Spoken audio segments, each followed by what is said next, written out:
Okay guys, nandito na kami. Yun. Alright.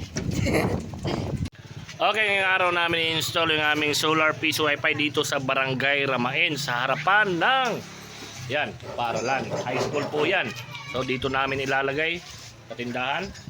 Siyempre mga kasama natin Black Ranger, yung may-ari ng ating vlog, Topper on Vlog, at siyempre yung iba dito. Hey vlog, welcome to my guys. So bubutasin nila dito ilalagay yung ating piso wifi na solar, you know? Alright, yan yung harapan, di ba? Napakaganda. Yan, ito yung lugar, napakaganda ng lugar. Siyempre tamang tama yung paglalagyan namin. Yan, tindahan. So napakaganda paglagyan pa ng solar panel doon sa itaas, plaster na plaster. Okay pa sa alright. Yun. So may nakalimutan guys, kukunin namin yung hagdan. Let's go. Bye Norhan.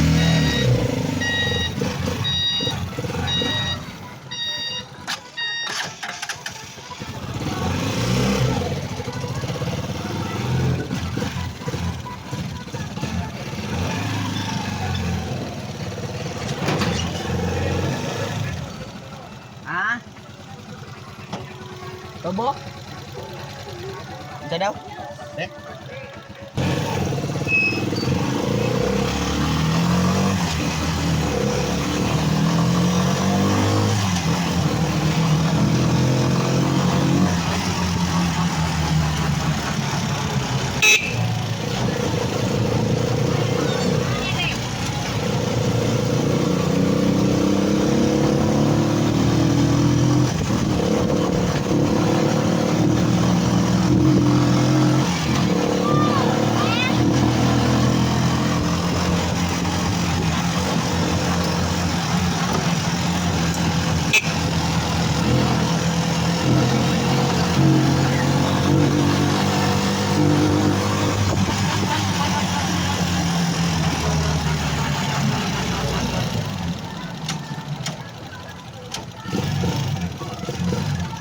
Okay. Okay.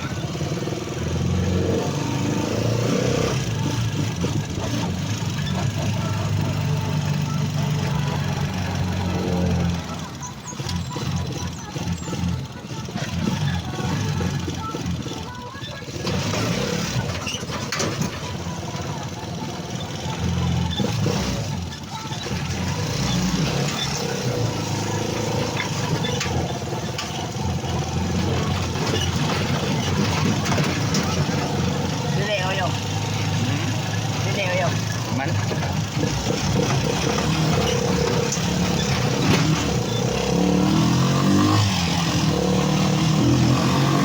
Right.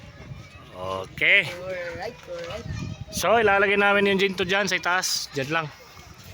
So napakagamit yung ng hagdan namin. Ito yung hagdan namin, no? So nata times 2 yung kanyang taas. Napakadaling gamitin. Hihilahin mo lang ito. Ito. Hilahin mo tapos kita niyo naman dalawa yung hagdan, madudubol yung kanyang taas.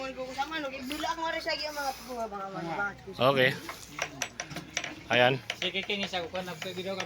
So dyan namin nilalagay. Okay, sana na. Okay pa sa alright. Sa tutulog na din. Sana tutulog. Then yung piso wifi naman, iba yung natatrabaho. Yung busing namin nakaupo lang. Busing, Black Ranger. Commander. Ito si Commander Lato-Lato. Magbigay ka lang ng utos, Commander. Pag hindi nakainom ng robo si Commander. ako, Commander Skyflex. magagalit eh. Commander Skyflex.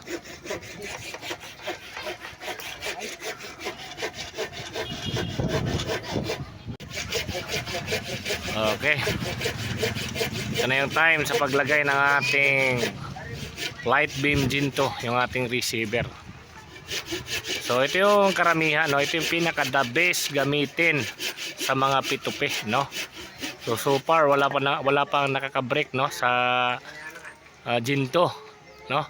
In terms of price, in terms of capability, in terms of range, no?